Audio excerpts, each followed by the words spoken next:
Ci siamo lasciati nel 2019 dopo Cremona con la comparativa della migliore sportiva sul mercato e siamo oggi a Vallelunga per la nuova comparativa Superbike stradale. Ve le presentiamo.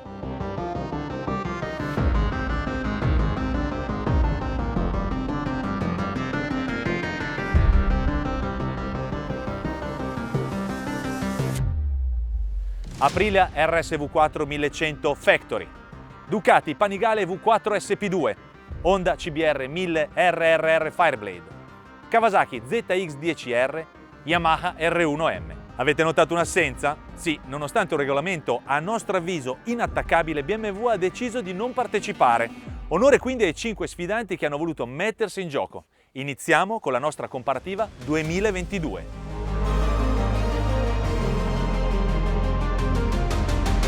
Quest'anno abbiamo voluto lavorare come si fa nelle competizioni. Il regolamento, molto semplice, condiviso e scritto con le case. Le moto dovevano essere tassativamente di serie, con ABS sempre inserito e pastiglie freno di serie. Volevamo giudicare lo stato dell'arte dei prodotti che trovate dal concessionario. Ogni pilota ha avuto un'ora di tempo per ogni moto per lavorare con i tecnici e definire l'assetto corretto per il time attack. Le uscite delle moto sono state sorteggiate secondo una griglia che ha evitato di avere un primo e un ultimo, perché la prima moto a uscire con un tester era la terza o la quarta con l'altro, questo per bilanciare quanto più possibile i tempi sul giro. Sì, stavolta non abbiamo lasciato davvero niente al caso. La votazione a punteggio e in trentesimi come sempre per le nostre comparative. I 3 tester hanno votato 22 voci, a cui si sono aggiunti i punteggi della dotazione, del tempo sul giro e del prezzo, su cui è stato usato un coefficiente correttivo, perché si può essere ricchissimi in dotazione, ma se costi il doppio degli altri un minimo di coefficiente ci vuole. L'obiettivo, come già spiegato, era trovare la moto in grado di offrire il pacchetto migliore.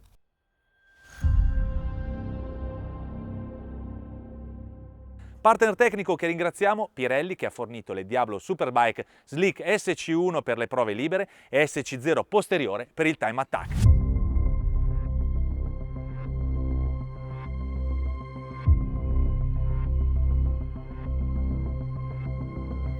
Perché abbiamo scelto Vallelunga? Il circuito romano è sicuramente uno dei più completi dal mio punto di vista per fare una comparativa di questo tipo. In questo circuito non emerge la moto più veloce, non emerge la moto più agile, emerge il pacchetto complessivo. Perché?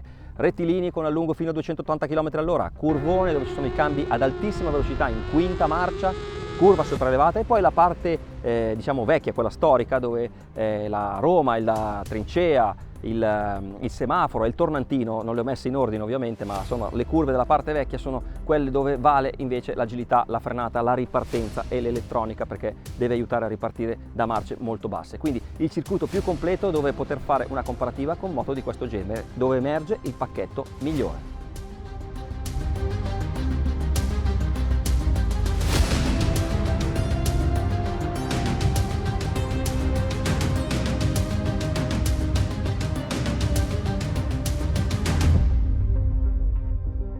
Sono le 9 in punto.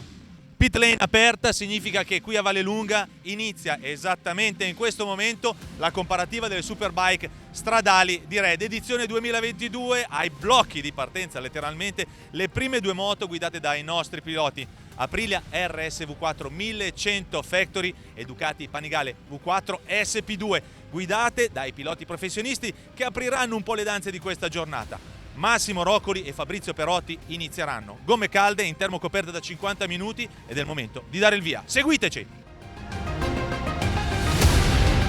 Questa volta abbiamo voluto fare le cose al meglio, puntando su un trio che potesse fornire punti di vista diversi sulle moto.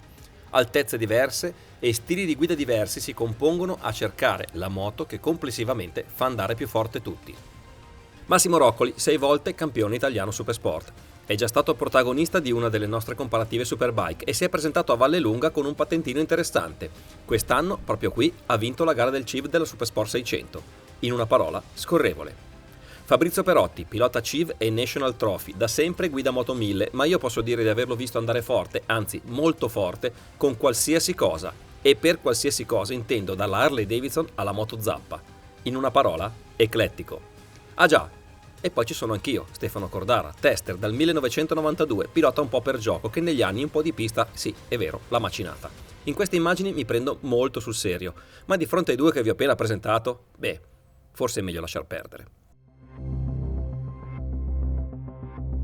Con Stefano Cordara, direttore di Red, la definisco l'emozione delle 9, perché è un momento caldo, sono passati i primi minuti, però finalmente è partita la nostra comparativa, tutto in ordine, tutto funziona, sensazioni le prime insomma di questo momento. Intanto ovviamente sono molto emozionato perché organizzare una cosa così è sempre una cosa molto complicata e riuscirci già è un successo. E poi ieri sera a cena, briefing, insomma tutti vogliono vincere ovviamente, tutti ci tengono tantissimo, quindi le regole sono molto chiare. Però quando poi accendi i motori, insomma, è una figata, dai. Adesso sono Max e Fabrizio stanno girando con le prime 2 moto, 1 ora per ciascuno per fare l'assetto. Credo che quest'anno abbiamo organizzato una cosa scientifica, veramente come se dovessimo fare una gara, tra virgolette, che sarà domani, che sarà il time attack. Però l'emozione, insomma, avere Vallelunga tutta per noi, le moto che girano, eccezionale. Ok Stefano, adesso cambiarmi. bravo, ti lascio andare a preparare, ci vediamo Io dopo. sono fermo perché adesso girano loro, io giro al prossimo turno e 1 ora di riposo in più non mi dispiace vista l'età. Grazie, a dopo Stefano.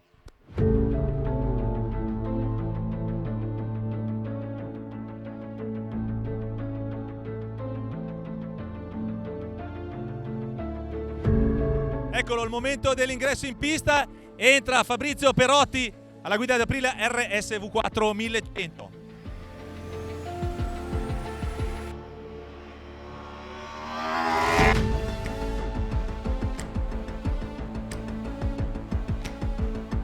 Tantissima coppia, l'avverti subito quando esce i tornantini, è una spinta incredibile. Per i miei giri, specialmente nelle curve lente, ci mettevo un po' di freno dietro prima di darci il gas, perché già dai bassi la sentivo subito molto reattiva, fin troppo. Credo che l'Euro 5 non lo abbia aiutato moltissimo, nel senso che l'ho trovato molto secco a livello di risposta al gas. Tant'è vero che io ho chiesto di scendere un po' con l'erogazione, con la violenza dell'erogazione.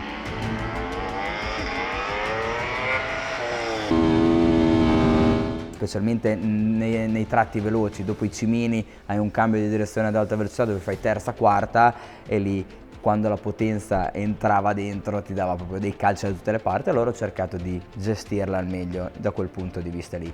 E quindi sull'elettronica abbiamo lavorato prima sul motore, poi abbiamo lavorato anche sulla parte dinamica, sistemando anche le sospensioni.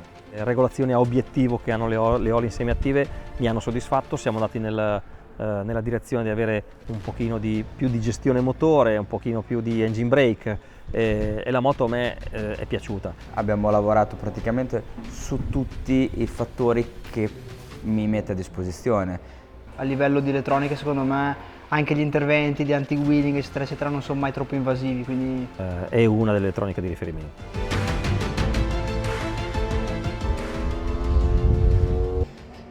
Ho trovato, mio malgrado, una moto molto rigida, troppo rigida. abbiamo tolto un po' di precarico, ho cercato di avere un po' più di feeling sull'avantreno. Non avevo la sensazione di dov'era la ruota anteriore, quindi la prima cosa che ho fatto è stato proprio ammorbidire tutto l'avantreno e ho iniziato ad avere una buona sensibilità. Abbiamo tolto 2 giri di mola al posteriore, la moto si è abbassata, è diventata un pochino più morbida e difatti per assurdo abbiamo avuto qualche problemino sulla pressione delle gomme, perché ho iniziato a frenare veramente tanto, a spingere, a portare velocità in inserimento curva, e questo chiaro è andato tutto a beneficio del tempo, perché ammorbidendo davanti e ammorbidendo dietro sono riuscito a togliere un secondo sul mio best lap.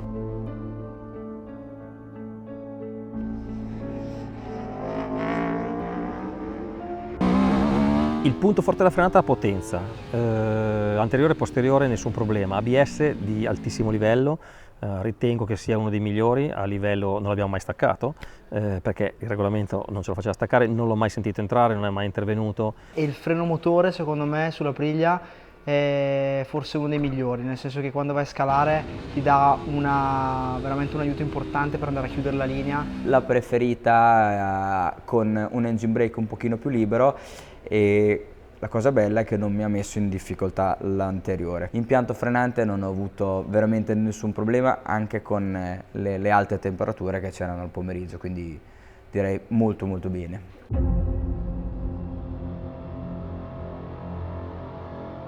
Il pacchetto che offre è ancora, secondo me, estremamente competitivo, pur richiedendo un'attenta messa a punto. quindi è una moto molto sensibile anche sul setup e su quello che si può fare solo dal cruscotto, che sembra assurdo, ma già sistemando qualche click dal cruscotto la moto cambia tanto, quindi una bella reattività sul setting.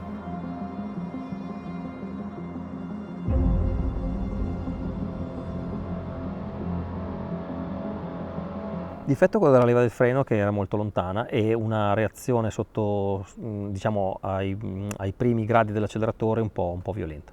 Ho qualche difficoltà, il feeling, anche se devo dire che stamattina la pista non era ancora in condizioni, sul lento. Quindi il fatto proprio di entrare a freno in mano e sentire un bel feedback dell'avantreno. Lì ho trovato qualche difficoltà, però secondo me lavorando domani andremo a trovare il giusto feeling anche lì. Ergonomia al serbatoio. È scomodo, ti sbatte nell'interno coscia. Dopo 3-4 giri senti questo spigolo che ti spinge sull'interno coscia e dà un po' fastidio.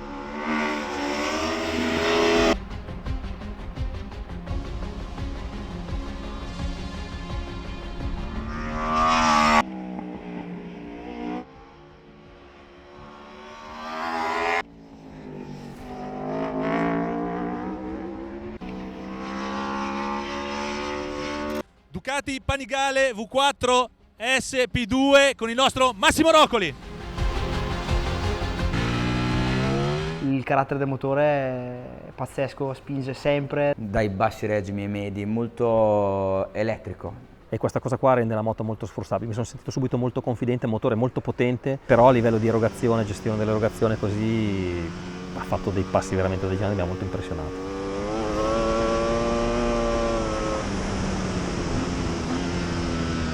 Allora, primo feedback, ho detto, quanto è facile. Era abbastanza tappata a livello di elettronica. Ed è quella che in mezzo alla curva senti quasi la possibilità di dare tutto gas e percepisci che non succede niente, quindi ti dà veramente una sicurezza a livello di elettronica pazzesca. Traction, gestione del gas, ride by wire, le mappature veramente eccezionali. Io è un po' di tempo che continuo a dirlo, provate le moto di serie con tutta l'elettronica inserita, chiaro, con le gomme adeguate alla pista, però incominciamo a capire quanto può fare veramente tanto l'elettronica, perché prima cosa ti diverti come un matto, seconda cosa nei cambi marcia la moto non si scompone e in più rischio zero.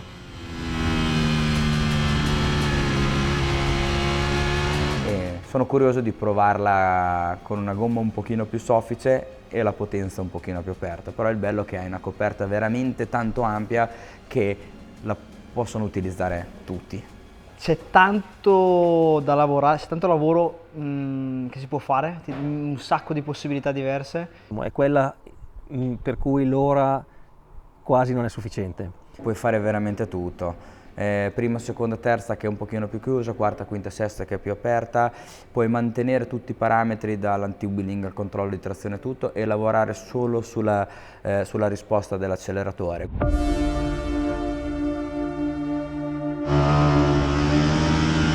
Beh, qui allora abbiamo quasi un fuoriquota, nel senso che i cerchi in carbonio cambiano la vita. È la moto con cui al curvone, quando fai il cambio di direzione, fai in assoluto meno fatica di tutte.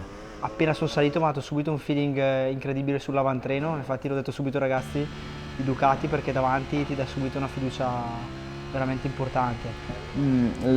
Sono uscito, era un po' soft, quindi abbiamo lavorato inizialmente con quello che ci permetteva di fare l'elettronica. Siamo andati comunque a dare un po' più di sostegno davanti perché sentivo che nella prima parte della frenata andavo un attimino troppo velocemente sulla gomma, la velocità di discesa era troppo elevata e quindi penso che abbiamo fatto un bel lavoro, domani andremo ancora in quella direzione. Mi ricordo la prima Panigale, rispetto a questa qui c'è un abisso.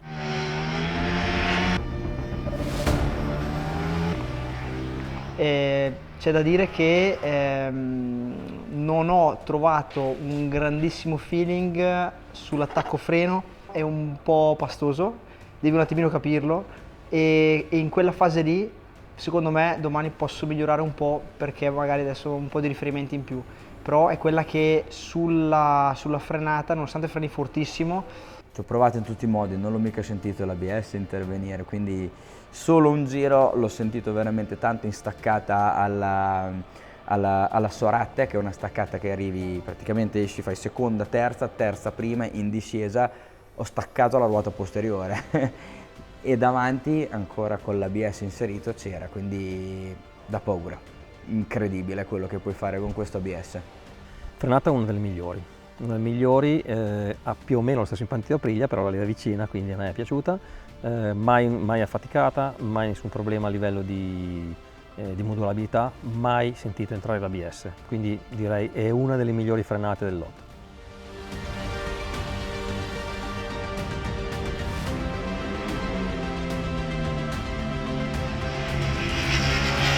L'agilità sicuramente. È leggerissima la moto, nei cambi di direzione è pazzesco in quanto tempo passi da ginocchio a ginocchio, è la cosa che mi ha impressionato forse di più della moto.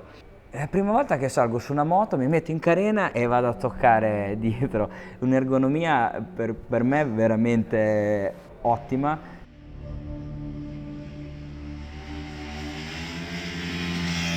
Il prezzo, difetto il prezzo, e secondo me, se vogliamo parlare di difetto, è un po' la complessità di tutto quello che puoi fare. Un po' il feeling con la frenata, ma proprio per il carattere del freno. Beh, una cosa che si può migliorare è quando inizi a innescare il movimento posteriore, te lo porti dietro per un po' troppo.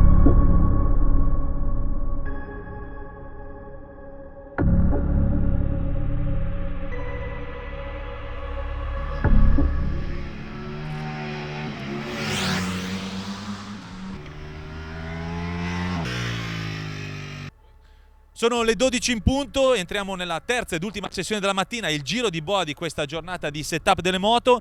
È il momento del debutto della Honda CBR 1000 RRR Fireblade, guidata da Massimo Roccoli, che andrà a prendere confidenza con la moto. Grande Max, buon inizio!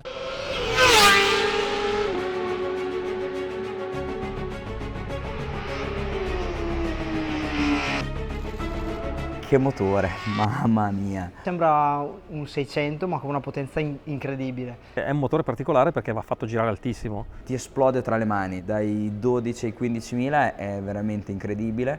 Sotto in realtà manca veramente tanto, infatti il tornantino mi ha messo un po' in crisi perché ho provato 1000 linee per cercare di non perdere i giri. A un certo punto ho detto quasi quasi spriziono per uscire, però dopo ho detto no, con 200 cavalli magari è un po' da matti. Il motore è quella che forse mi ha impressionato di più a livello proprio di potenza massima e di come esprime la potenza.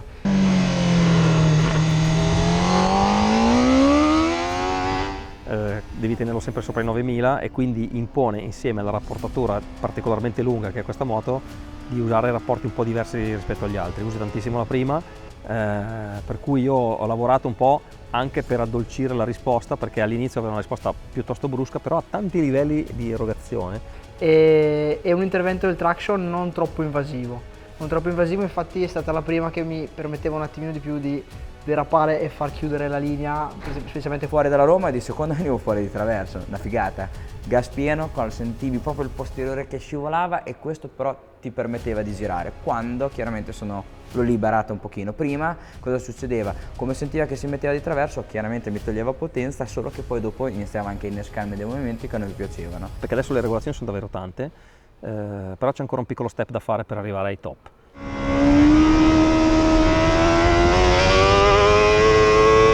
A vederla da fuori comunque le dimensioni possono sembrare importanti, in realtà quando sei in sella è veramente piccola e compatta. Anche perché come ci sono salito sopra mi sembrava di essere ritornato indietro nel tempo e di essere risalito sul CBR 600 quando ci facevo il mondiale. Super compatta, pedane altissime, manubri belli larghi, però sembra di essere un 600 e la prima sensazione che hai è sto guidando, ho in mano la ruota davanti. Che è una cosa che mi piace tanto e quel feeling lì secondo me mi ha aiutato a essere veloce anche nella parte lenta, nella parte mista. La moto è estremamente agile, molto stabile, quindi è bella da usare, ti dà molta confidenza.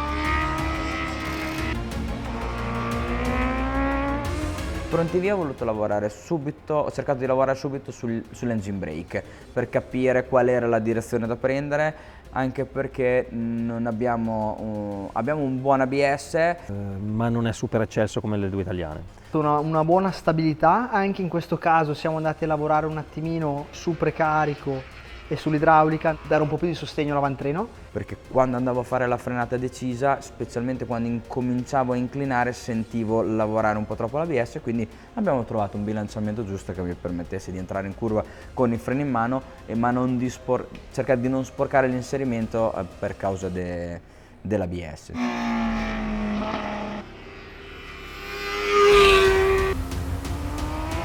L'ho già detto, mi sa un po' di volte, il motore è veramente una figata, è la cosa che mi ha colpito di più. Durante i giri di pista ero con un'altra moto, sono uscito dai cimini dietro al buon Cordara e mi è andato via. Il pregio è una moto molto equilibrata.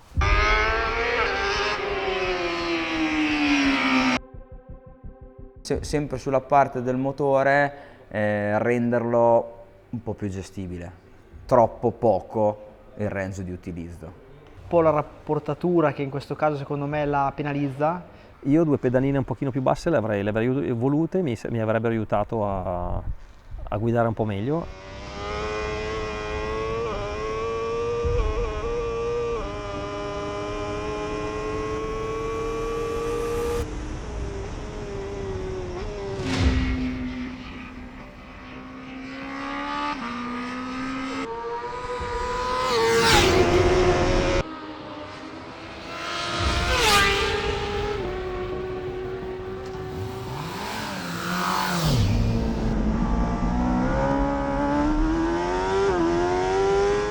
Facile, nel senso non ti mette mai in crisi l'erogazione. Sei in angolo di piega, tu gli dai gas e ha una schiena molto ampia. Ha veramente un punto debole che è quello del on-off, che è molto presente. Magari deve chiedere veramente un 5% di gas e la moto restituiva un 10-15%, quindi ti faceva perdere un attimo la linea. Però di buono ha che il motore è molto facile, cioè nel senso è molto facile. Che cosa vuol dire? Che tu prendi in mano il gas, comunque non hai buchi di coppia, non hai un'erogazione sporca. Un buon motore, anche se si sente un po' la mancanza secondo me di qualche cavallo.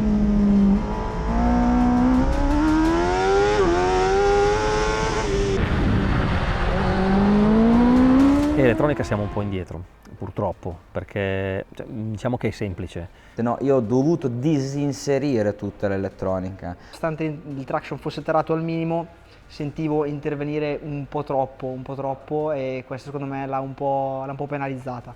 Ma nel momento in cui ho disattivato completamente, quindi full, mappa motore full, massima della potenza, controllo di trazione zero, la moto è diventata ancora più bella e ancora più facile.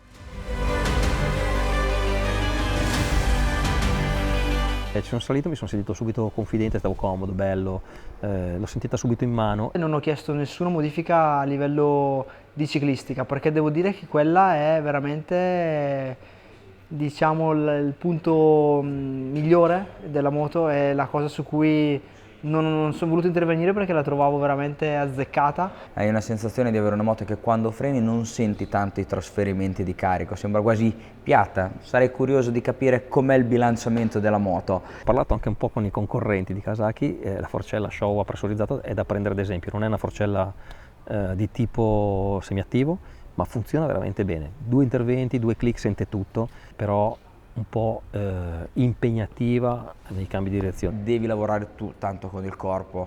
Quando sei in una chicane che decidi di andare dall'altra parte devi essere rapido tu con il corpo e poi lei ti segue, quindi un po' più fisica nel lento, un po' migliore sicuramente nel veloce.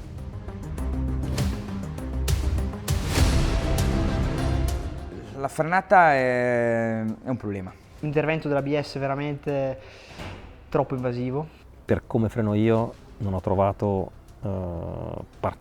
problemi enormi, anche se un paio di volte mi ha allungato un po'. Se freno forte a ruote dritte e poi inizio a modulare, a rilasciarlo presto, quindi come se dovessi entrare in un curvone, va bene, ma se devo fare un tornante, quindi devo portare il freno sino a centro curva, lì va un po' in difficoltà.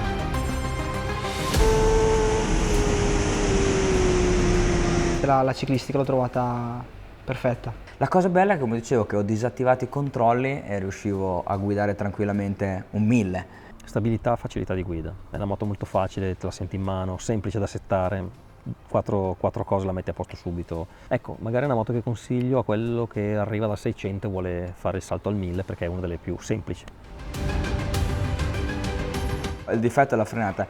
Insieme al pick-up, secondo me, sono i due limiti della Kawasaki, quelli che la limiteranno un po', secondo me, nel tempo sul giro alla fine. In tantissimi punti faticavo a prendere la corda proprio perché avevo questo problema dell'ABS che interveniva tanto spesso.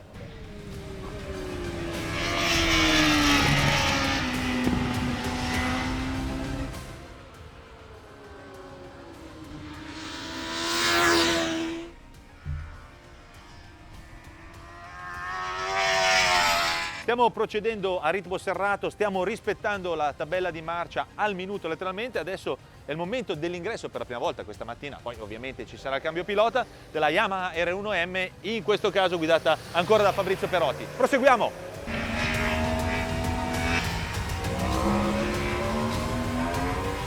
Il meno potente dell'otto sulla carta, quindi come numeri assoluti, però a livello di potenza percepita quando guidi sembra che ne abbia il doppio degli altri. Spinge forte, tanta coppia, ma che non mette in crisi, secondo me c'è la potenza nel punto giusto. Il riaggancio gas è il suo punto forte. Tanta strada.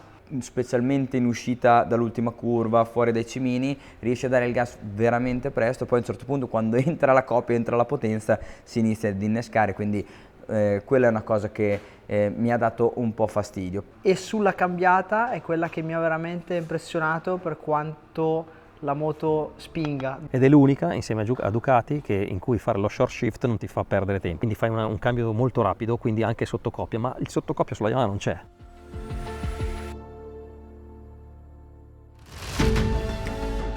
Pronti via l'ho utilizzata subito, diciamo con le mappature quasi tutte aperte, ero tutto ad uno. E anche il traction a 1 mi è piaciuto perché faceva andare attraverso la prima parte quando prendevi il gas e dopo ti dava quella sicurezza di poter affondare il gas senza mai la sensazione che ti potesse lanciare. Ho provato a mettere un po' più di controllo di trazione, ho provato anche la risposta del motore un pochino più dolce e ho cercato di liberare l'engine brake. Sono arrivato fino a 4 col controllo di trazione per poi tornare indietro a 2, che è stata diciamo la soluzione migliore, un po' per il mio stile di guida. Arrivo comunque dalle 600, quindi non faccio tanto pick up in uscita di curva. Pick up cosa vuol dire? Non rialzo velocemente la moto, cerco più magari la velocità, la percorrenza e quindi sistemando questa riaggancio gas ho migliorato veramente tanto. In alcuni casi resta un filino più invasiva delle migliori italiane, secondo me,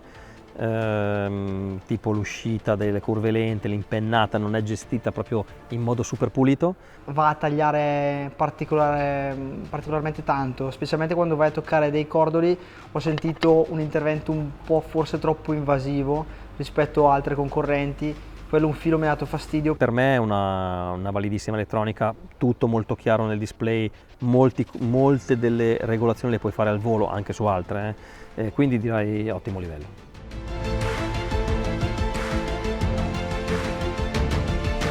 È una moto che ti dà subito feeling. La forcella lavora veramente bene e senti veramente tutto quello che succede. Dalla staccata della Soretta al traguardo secondo me è la migliore, non ce n'è per nessuno. È la più corta di interasse di tutte che abbiamo qua. Nel veloce comunque nel cambio di direzione rimane un po' leggerina. Sul curvone quando andava a fondare il gas abbiamo dato un po' di precarico al posteriore. Fuori dai cimini uguale, tante volte rimani un po' aggrappato al manubrio. A livello di modifiche abbiamo fatto pochissimo, a me si impennava un po', l'ho smollata dietro per far lavorare un po' più la sospensione. Quindi ni il veloce, sì, il tratto lento. È l'insieme che te la rende facile da usare.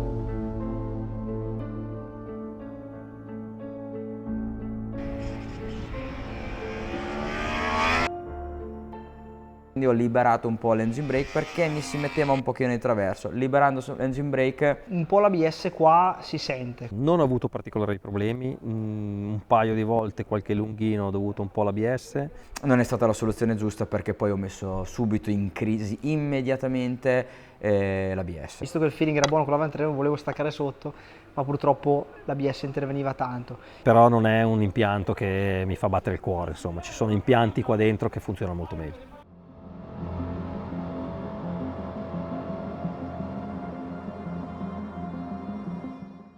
A me piace tanto il carattere del motore, La guidabilità nel lento in particolare modo. Il pacchetto, la facilità di guida che ti mette a tuo agio, non ti rendi conto di quanto stai andando forte. Che mi piacerebbe utilizzare un freno motore un pochino più libero perché tante volte blocca, ma non lo puoi fare perché poi metti veramente in crisi l'ABS. un po' l'intervento dell'anti-wheeling. Migliorerei la parte ABS frenata, cioè, secondo me quello è il punto debole.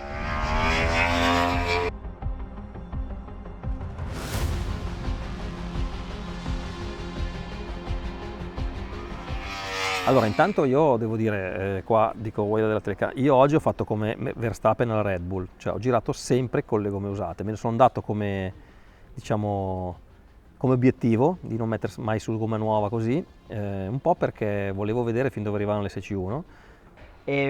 È una gomma che ti dà feeling da subito, quindi è una gomma veramente che in ogni condizione dà veramente una bella performance. Il 120-70, che è la gomma che abbiamo utilizzato noi, è proprio quella che uso io alle gare. E l'avantreno ti dà un grandissimo feeling quando entri col freno.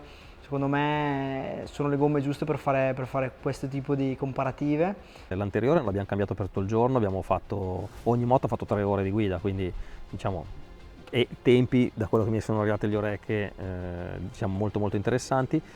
Per quanto riguarda invece il posteriore, oramai è diventata quasi una gomma dura. Qui fa un po' sorridere che venga presa come la gomma ormai dura, no? Però cioè, secondo me si va fortissimo e per un amatore è la gomma perfetta. Non andate a cercare SC0 o cose particolari perché secondo me non ce n'è bisogno.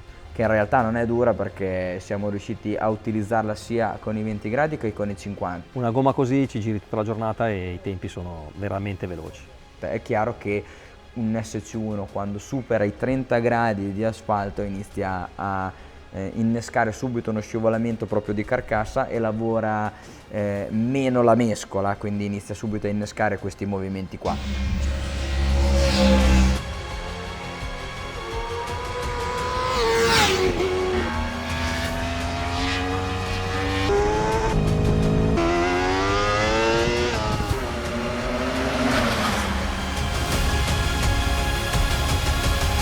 Tra Honda e Ducati è tosta, va a finire che la spunta Yamaha, stai a vedere. Io sono andato molto più forte con Yamaha, Honda, poi Ducati, non so in che ordine, però ecco. Chi vince o il podio? Primo, perché poi ci vuole la media secondo me potrebbe essere Ducati, Honda, Yamaha. Finalmente è arrivato il momento di fare sul serio, sono circa le 8 della mattina e la giornata dove verrà fatto il time attack che servirà a definire la classifica generale della nostra comparativa. Le moto adesso sono in termocoperta, al posteriore hanno una SC0 che servirà ai 3 piloti per fare una sorta di warm-up. Entreranno, faranno un giro di riscaldamento, 2 giri lanciati per fare le ultime regolazioni alle moto per affrontare poi quello che sarà il vero e proprio time attack. Dicevo, un'ora di termocoperto è fondamentale perché in questo momento la temperatura dell'aria è di circa 19 gradi rispetto alla giornata che abbiamo trovato ieri. E poi, come dicevo, entreremo nel vivo della nostra comparativa, il gran finale. Cosa succederà? I piloti entreranno, avranno diritto a un giro di riscaldamento, faranno 3 giri a manetta, letteralmente, il peggior giro verrà scartato e poi così riusciremo a definire con una media del giro dei 3 piloti quella che è la moto migliore dal punto di vista della facilità di utilizzo per tutti quanti. Insomma, andiamo a vedere cosa succede. Il primo momento importante è alle 9 in punto, quando entreranno i piloti di nuovo in pista. A più tardi.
Bandiera a scacchi anche per il time attack, è il momento di tornare in studio per scoprire qual è la moto migliore. Non terremo in considerazione soltanto il tempo sul giro, ma anche la media dei 3 piloti. Ci vediamo in studio.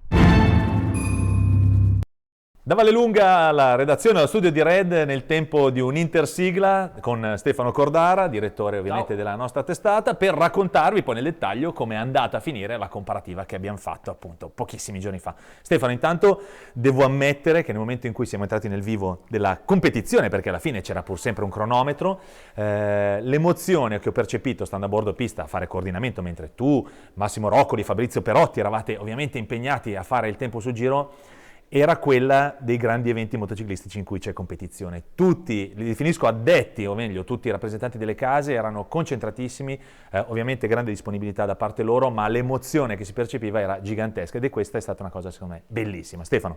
Ma sì, innanzitutto cogliamo l'occasione per ringraziare tutti quelli che hanno voluto partecipare. Ci è stato dato un input dalle aziende di dare un regolamento molto chiaro, molto stretto anche, cosa che abbiamo fatto. Abbiamo investito un po' dell'estate per creare questo regolamento che poi è stato approvato da tutti quelli che hanno partecipato. Sì, è stato molto bello, l'atmosfera devo dire era alla fine molto rilassata, però è vero che quando alla mattina devi fare il time attack si respira una tensione che non è, noi stessi che dovevamo entrare in pista, non è da poco, e alla fine diciamo a tutti piace vincere, a nessuno piace arrivare dietro, anche se poi nelle nostre comparative non è detto che quella che fa il giro più veloce vinca. Adesso non spoileriamo, però è chiaro che il metodo che abbiamo adottato è diventato secondo me ancora più preciso e in questo caso anche coinvolge ovviamente anche i tempi sul giro che secondo me vedrete che sono stati dei tempi per me pazzeschi. Andiamo con ordine, prima giornata, occasione buona per i piloti perché hanno a disposizione con ogni team, quindi di ogni casa, un'ora per fare il setting della propria moto, dopodiché la moto dopo circa una mezz'oretta almeno, perché nello schedule che abbiamo fatto noi aveva tempo di riposarsi, raffreddarsi sia dal punto di vista dell'impianto frenante sia dal punto di vista del motore, poteva o meno finire nelle mani di un altro pilota. In questo modo poi il pilota aveva di nuovo a disposizione la moto con il setting base. Cosa significa questo? Che poi nella giornata del time attack avremmo avuto il tempo di settare le moto secondo le esigenze di ogni singolo pilota affinché lui potesse fare il miglior tempo sul giro. È la prima volta che viene fatta una comparativa in questo modo, credo che siamo con orgoglio precursori di un modello che alle case è piaciuto moltissimo perché la filosofia di questa comparativa era quella di avvicinarsi, come dicevi tu nel fuori onda, all'idea di un weekend di gara vero e proprio. Sì, ho voluto organizzarla proprio come se fosse un weekend di gara e quindi questo dare una struttura al lavoro che è stato apprezzato molto dai tecnici e perché ho portato 2 piloti a fare i tempi, oltre a me che faccio il tester, diciamo. Ho portato 2 piloti perché mi sono accorto che negli anni in cui ho fatto le comparative, ovviamente ogni pilota ha dei criteri soggettivi di guida, apprezza più un modello più che un altro, ha uno stile di guida diverso da un altro, quindi magari uno più scorrevole apprezza una moto di un certo tipo, uno che guida più impiccato o stop and go apprezza una moto di un altro tipo. Volevo, diciamo, eliminare un po' anche questa variabile. Fabrizio Perotti, pilota che corre nel National, ha corso nel CIV, con moto sempre di grande cilindrata, quindi avvezzo a guidare i 1000. Massimo Roccoli non lo stiamo a presentare, 6 volte campione italiano, Super Sport 600, ha fatto anche il mondiale, più piccolino di corporatura, quindi leve diverse e stile di guida sicuramente un pochino più alla vecchia maniera. Quindi l'unione di questi portava a essere più completa la comparativa. Poi ci sono io che faccio ormai sono diventato l'uomo medio, diciamo, per questo tipo di moto. Velocissimo però, medio ma velocissimo. Vabbè, grazie, ti ringrazio. Comunque l'uomo medio, io mi sono anche un po' imposto ho sempre guidato con le gomme usate, per esempio, quindi sono entrato in ottica un po' track day, di quello che anche, insomma, non è che c'è sempre la gomma fresca per fare il tempo, guidando sempre con le gomme che dopo che le avevano usate i 2 piloti. I 2 piloti sempre gomma nuova posteriore. Devo sottolineare l'enorme capacità di resistenza dell'SC1 di Pirelli, perché un'ora con ogni pilota girando fortissimo e l'anteriore ha fatto tutta la giornata, quindi sono gomme con cui si può girare tanto. Per le qualifiche, ormai le chiamo qualifiche per il time attack, SC0, i 2 piloti hanno sempre avuto la gomma nuova, io ho sempre usato una gomma, diciamo, usata da loro, ma visto il mio livello di performance non ho avuto nessun tipo di problemi. Quindi abbiamo messo insieme questo trio perché ritengo che avere 3 voci di buon livello, con stili di guida diversi, pesi diversi, statura diversa, sia stato l'ottimale per capire poi la moto più completa. E Vallelunga, l'abbiamo già spiegato, è un circuito dove emergono non una determinata caratteristica da sola, ma emerge il pacchetto. Mi permetto di fare un'ulteriore precisazione sul lavoro che abbiamo fatto. Non è stato un caso che abbiamo scelto di venire giù soltanto con 3 piloti, anche per non generare confusione nel caso si fossero aggiunti degli altri utenti appassionati di track days che comunque non avrebbero avuto la capacità di sostenere il carico di un lavoro per l'intera giornata, a nostro avviso non avrebbero dato un feedback corretto anche ai tecnici delle case e in qualche modo avrebbe creato, se vuoi, della spuria nella valutazione dei risultati finali. Quindi no armata Brancaleone a guidare tutte le moto, ma 3 professionisti che hanno avuto quindi anche il tempo, perché quello era determinante, per verificare, analizzare, entrare nel dettaglio sia di elettronica che di sospensioni, perché qui ormai le semiattive sono un tema ampissimo e soprattutto, qui va ricordato, ormai diciamo che la possibilità che hanno i piloti di selezionare tutte le opzioni di guida, parlo di elettronica, sono talmente tante che bisogna avere quasi un supporto a fianco. Assolutamente, bisogna avere un supporto a fianco. Abbiamo dato appunto un'ora con i tecnici delle case che le moto le conoscono a memoria. È stato molto bello vedere lavorare i ragazzi, perché uscivano feedback proprio via il casco, bevutina di sali minerali, intanto facevi il debriefing, entravi 2 giri, abbassavano il tempo. Questo è stato molto bello. L'ora può sembrare tanta, ma non lo è in realtà. Perché ci sono moto, poi come vedremo, in cui il setup si raggiunge più facilmente, moto che sono estremamente performanti, estremamente complicate, per cui bisogna lavorarci un bel po'.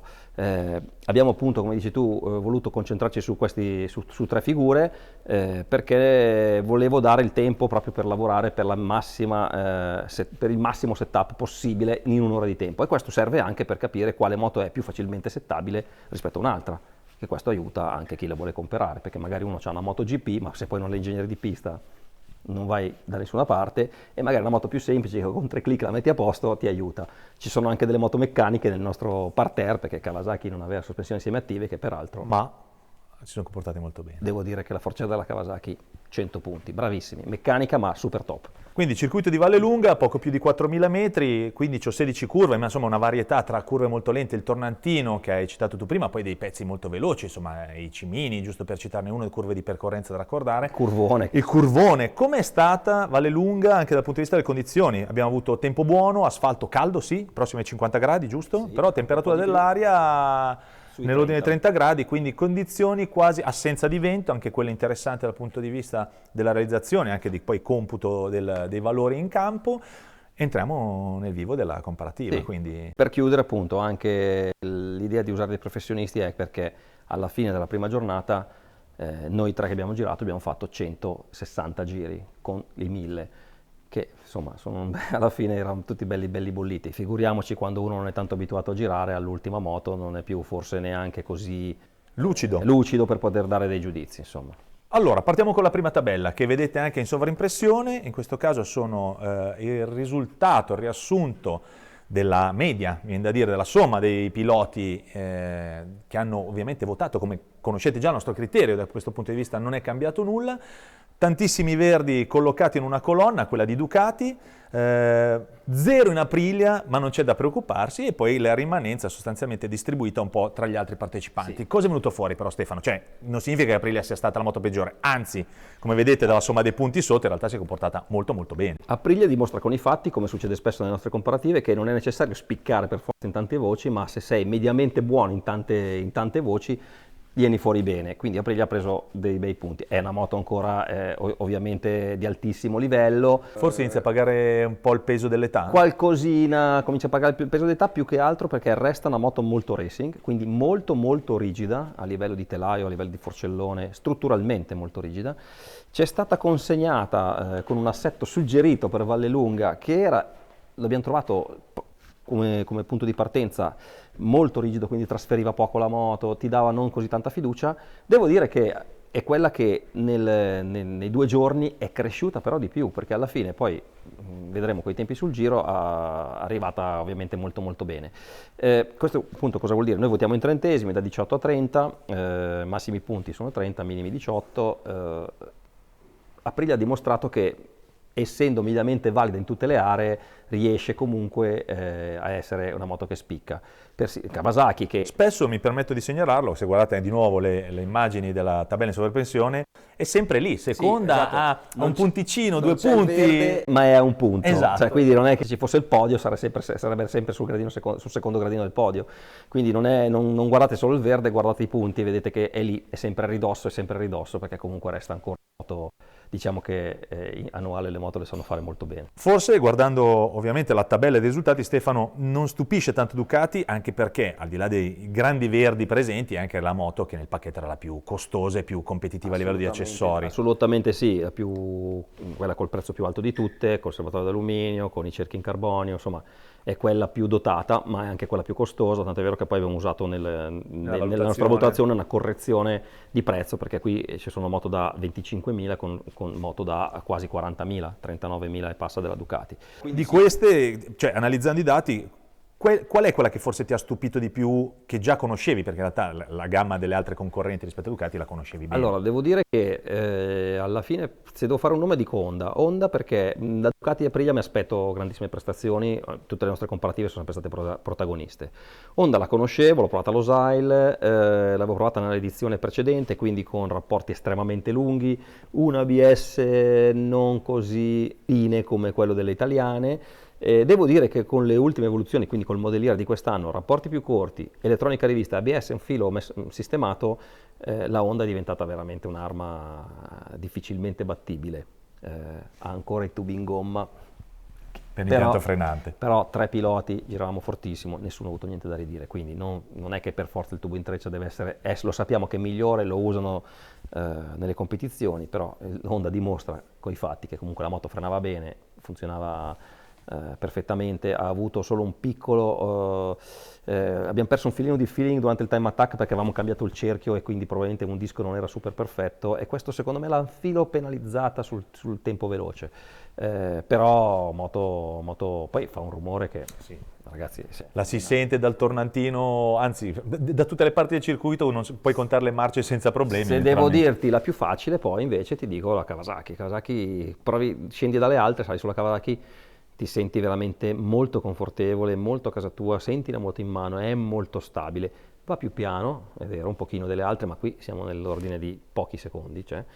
Però se devo dire cosa mi consigli se passo da 600 ai 1000, ti dico la Kawasaki. Difatti guardando poi con i suoi limiti, che poi ne parliamo. Sì, certo, però guardando anche dove ha preso anche dei voti interessanti, sicuramente c'è la stabilità, che è un valore fondamentale soprattutto con le moto di questa categoria, e alla fine insomma prende ben 4 green dot, punti verdi, che sono in linea esattamente con Honda e con Yamaha, che anche Yamaha tutto sommato è una moto che inizia ad avere i suoi anni, probabilmente se avesse quell'impianto frenante che hanno tutte le altre moto, cioè un po' più racing, un po' più attuale, forse sarebbe ancora più un osso duro rispetto a quello che è successo, che poi è andata molto bene. Sì, assolutamente, Yamaha è una moto ancora super competitiva a livello di moto di serie, ma anche nel mondiale, insomma, lo sta dimostrando.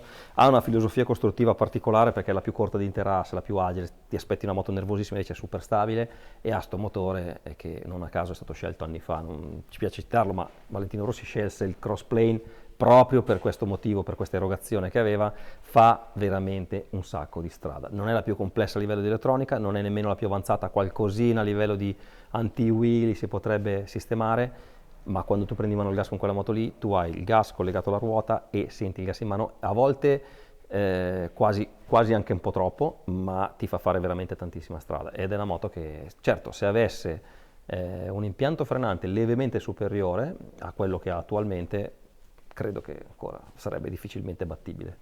Entriamo nel vivo dei punti rossi, ma molto rapidamente, che vedete anche in questo caso in sovraimpressione. Inevitabilmente c'è stata un po' l'inversione, no? Tanti verdi alcune moto, pochissimi rossi in questo caso, e viceversa, chi aveva pochi verdi in realtà ha dati verdi. Però anche qui tutti hanno un rosso. Esatto, tutti quanti hanno un rosso, e soprattutto guardiamo bene la classifica, in realtà non ci sono differenze abissali. Chiaro, i primi 3 hanno fatto un po' la differenza, ma di fatto si dimostrano tutte e 5 le moto top.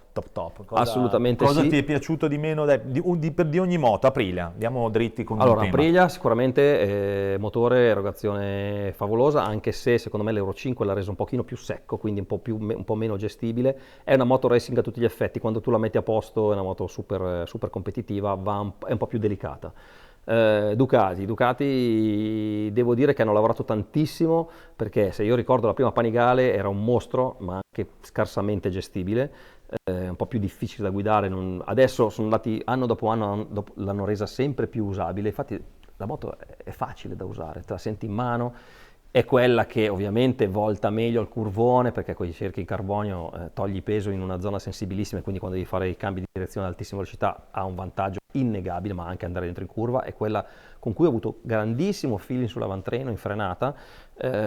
Quasi sono andati un po' troppo dall'altra parte, nel senso che l'hanno talmente resa facile che adesso in alcune situazioni, io richiamo un po' quello che dicevano i piloti quando li intervistavate, fa quasi poca strada. Vorresti ancora più che scorresse di più però all'interno quella della roba curva. lì non è difficile, devi solo liberare un pochino di più il motore, perché i cavalli a coppia ne hanno tantissimi. Loro avevano talmente tanta coppia che hanno dovuto lavorare per tirarla indietro. Adesso sono stati quasi dall'altra parte, e per esempio una Yamaha, visto che saltiamo ha motore molto più libero, quindi tu prendi in mano il gas molto presto e la moto fa molta più strada. Ducati sembra sempre che in alcune volte rimanga un po' lì, no? Dici, ma cavolo, dammi 2 Nm in più. Ecco. Kawasaki, a me devo dire la moto non dispiace per niente.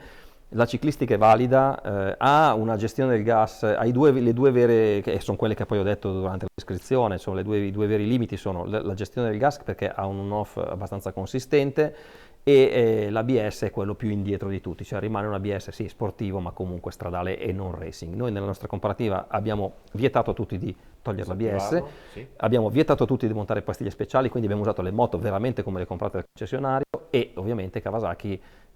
Io non sono stato quello che ha avuto meno problemi, nel senso che io più o meno non ha influenzato tanto il mio lap time. Nei piloti un pochino di più, perché un po' di modulate le ha fatte. E l'elettronica è quella più semplice, traction control, anti-wheelie, non è scollegato dal traction control, quindi non riesce a gestirlo in modo puntuale, quindi lei perde punti in quelle zone lì. Se vado a vedere telaio, forcella, mono, Freno posteriore, ma anche l'impianto freni, a livello di freni, devo dire che la Kawasaki alla fine non ha niente da invidiare alle altre. È rimasta un pochino più dentro di elettronica, speriamo che magari con le prossime versioni ad Akashi si diano un po', tra virgolette, scusate il termine, una svegliata da questo punto di vista, perché il materiale per far bene ce l'hanno. Sì, visto quello che sta succedendo nel mondiale. Manca Honda anche Honda, pregio sì. difetto. Honda, devi farla girare tantissimo, è un motore che ha fatto la velocità massima assoluta, questo ve lo spoiler. Per farla rendere devi usare delle marce un po' più corte delle altre, devi sempre farla un po', tenerla su di giri sopra i 9000 praticamente, perché è come un 600. Da 9000 in su è l'inferno, sotto non è piena, mentre Ducati è tantissimo sotto, Aprilia tantissimo sotto i V4, Honda fa il contrario. A Yamaha tantissimo sotto, ma allunga meno, lei strilla, la Honda strilla tantissimo. Gli manca 1 millimetro di elettronica, secondo me, per arrivare alle italiane, sia di elettronica sia di ABS, ma per esempio 5 livelli di gestione del motore rendono la risposta da manopola come la vuoi tu. Quindi devo dire il progetto è completissimo, è molto, molto valido, competitivo. La posizione di guida un po' da giapponese, pedane molto alte, io non sono altissimo, non ci stavo neanche male, ma ti trovi le pedane veramente un po' alte e in alcuni casi fai un po' fatica a spingere. Per esempio io al curvone, dove c'era il cambio di direzione ad alta velocità, è quella con cui faccio un po' più fatica a girare, perché riesco a spingere un po' meno e quindi mi attaccavo un po' di più sui manubri. Roccoli forse si trovava un po' meglio, perché Sì, entrambi però hanno evidenziato che proprio la conformazione della posizione in guida era molto da 600 Super Sport, più che da 1000 esatto, vera e propria. E sei sulla ruota davanti, tu senti la ruota davanti come praticamente nessuno, cioè sei lì, cioè proprio come se tu guidassi col perno in mano. Grandissimo. Cambiamo pagina, entriamo nel vivo adesso dei tempi della seconda giornata del Time Attack. Andiamo un po' in ordine raccontandovi anche come abbiamo sviluppato il Time Attack. Ogni pilota aveva diritto con ogni moto a 3 giri, uno di warm up, sempre moto con gomme in termocoperta, 3 giri lanciati e uno di rientro, quindi un totale più o meno di 5, definiamolo così. Dei 3 giri scartavamo sempre il peggiore, in modo da poter fare la media il più pulita possibile, il più precisa possibile. Anche perché il lunghettino, insomma, ci sta sempre, quindi è giusto scartarne uno.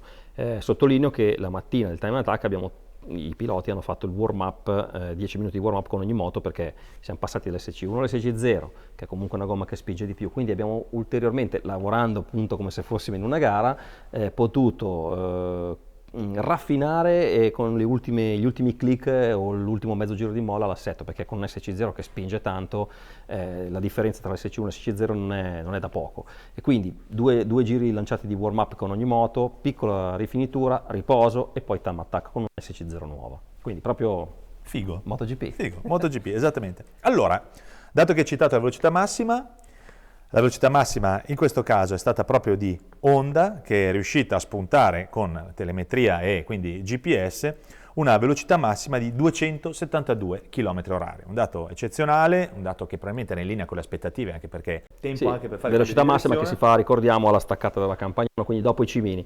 Lì prima apri il gas e prima vai su, è anche un po' in salita lì, tra l'altro, andare su, leggermente in salita, però Honda ha dimostrato di avere un motore, nonostante sia un 1000, perché ricordiamo che Aprilia e Ducati gareggiano in questa comparativa con un 1100, Yamaha, Honda e Kawasaki sono di 999 cm3. E invece diamo prima la Super Pole o la media? No, perché qui a questo punto è bello vedere cosa sia successo. Allora, la Super Pole la teniamo per ultima, secondo me fa piacere.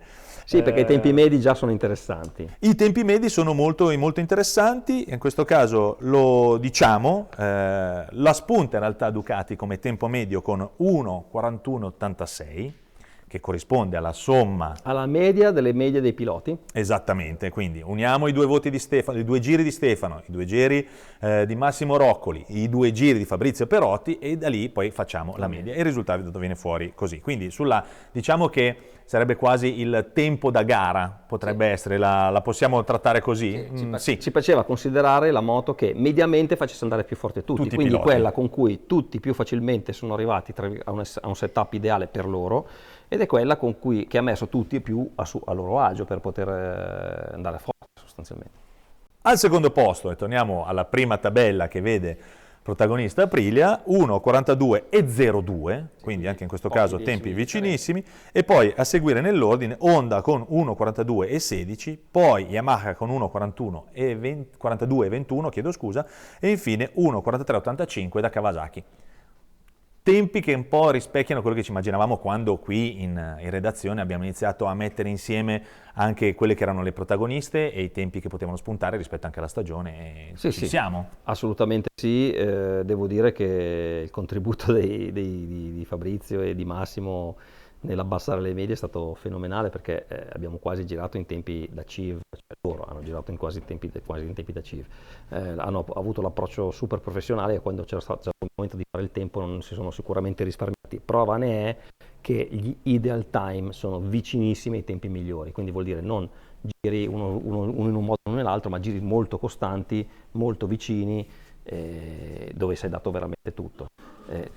Vogliamo dire la Super Pole? Sì, comunque inevitabile, anche perché c'era moltissima attenzione al risultato assoluto. Le case vogliono in qualche modo certificare che la loro moto sia la migliore sul tempo secco sul giro, ce lo mette in saccoccia letteralmente Ducati in 1:39,63, ma con tra l'altro un ideal time, come dicevi tu prima, di 1:39,60, quindi veramente 3 millesimi. praticamente perfetto. La cosa che ci piace anche in questo caso sottolineare è che Honda, che è arrivata dietro di pochissimo, a questo punto citiamo tutti anche i miglior tempi delle altre moto, Honda ha girato in 1:39,73, quindi vicinissima, Yamaha 1:39,89, quindi sono scese quasi tutte sotto il muro del 40, Aprilia 1:40,13, ma credo che appunto si possa ribadire ancora una volta che se si fosse partiti da un setup un po' più confident si sarebbero ottenuti dei risultati Secondo migliori. me sì, e comunque 3 moto sotto il 40, stiamo parlando di, insomma, tanta roba, come dicono quelli che so che è un termine che non ti Ti dicono piace, in tanti. ma è veramente una cosa incredibile. E io voglio comunque rimarcare l'ottima prestazione anche di Kawasaki, 1:42,01. Alla fine il distacco tra peggiore, tra virgolette, e la migliore è sotto i 2 secondi, 1,9 secondi. È vero che sembrano tantissimi, ma stiamo parlando di moto di serie e stiamo parlando di una moto Kawasaki che costa esattamente, non dico la metà, ma poco di più della moto più costosa del lotto, quindi diciamo che stiamo parlando di tempi comunque velocissimi. Grande festa. A questo punto arriviamo alle conclusioni.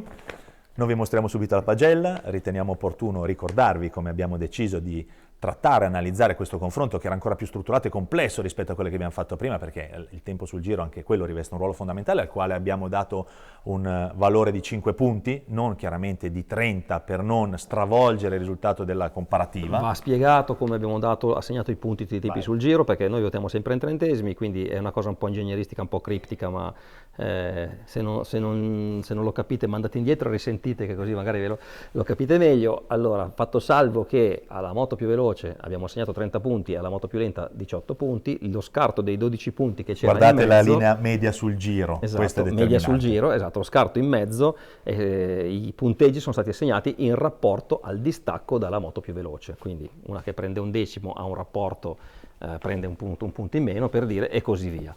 E abbiamo assegnato, perché comunque se lo meritavano, chiunque l'avesse vinto, 5 punti di super pole, è come il punto aggiuntivo della Formula 1, no? Il giro più veloce in assoluto si meritava un bonus di 5 punti. A nostro avviso ci A sta. nostro avviso, sì. Oltre ovviamente alle votazioni, a questo punto vi facciamo vedere com'è la nostra tabella conclusiva. Oltre alle votazioni dei singoli piloti per singola moto, abbiamo ovviamente considerato la dotazione di serie con anche un valore importante che è quello dell'analisi del prezzo, cioè rispetto a che cosa offre la moto come primo equipaggiamento. Esattamente, perché se la moto che è più equipaggiata ovviamente prende più punti, ma è anche la moto che costa di più e quindi i punti vengono scontati. Quindi è chiaro che una moto con le ruote in carbonio ce l'ha solo lei, per esempio parliamo di Ducati, o le ruote forgiate, o il motore che si può regolare nel telaio che c'ha solo l'Aprilia, quello è un punteggio che viene a sommarsi nella dotazione, però se cresce il prezzo, diciamo, la moto migliore sarebbe quella che ha più dotazione e costa di meno. Quindi noi abbiamo compensato in quel modo lì.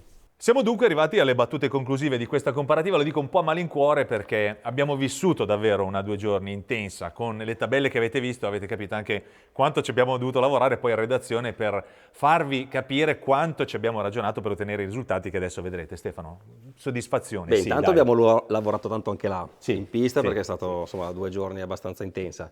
Sì, poi la voglia di dare dei risultati certi, tra virgolette, anche se poi si può sempre migliorare nell'assegnazione dei punti, ma credo che ormai siamo arrivati a una definizione piuttosto oggettiva, ci ha portato a lavorare un po' nel back office, come si dice, però il risultato secondo me è importante, interessante e soprattutto ha soddisfatto tutti, anche quelli che insomma sono arrivati un po' più distaccati, per modo di dire. Allora, vediamo la classifica insieme. Li nominiamo tutti perché sono stati fondamentali per la realizzazione di questo progetto, per portarvi le informazioni che avete visto e per condividere un'esperienza che speriamo si possa ripetere presto. Quindi intanto un plauso simbolico ovviamente a tutti i partecipanti. Al quinto posto, come si vede da tabella, Kawasaki con 1693 punti, Aprilia con 1795 punti, quindi quinta e quarta. Al terzo posto Yamaha 1823 punti, ma ci piace sottolineare la grande vicinanza soprattutto a livello di podio tra Yamaha e Honda, distanziati soltanto di 8 punti. Pochissimi. Dimostrazione ancora una volta, come dicevamo prima, intanto che Yamaha ha comunque ancora un prodotto eccezionale, ne abbiamo parlato ovviamente, quindi se fosse un po' più raffinato su un paio di dettagli sarebbe probabilmente ancora più protagonista. Una moto di quelle da battere, sì, incredibilmente, ma dico bravi loro, perché comunque è un progetto longevo come Aprilia, che è anche più longevo, però Aprilia è cresciuta di cilindrata, è diventato un 1100, così. Yamaha è un progetto del 2015, aggiornato nel 2021 con l'Euro 5, ma comunque una moto ancora estremamente competitiva quando si tratta di dare il gas e fare il tempo. Vince, non si capiva ovviamente, Ducati con 1905 punti con un vantaggio di 74 punti rispetto a Honda.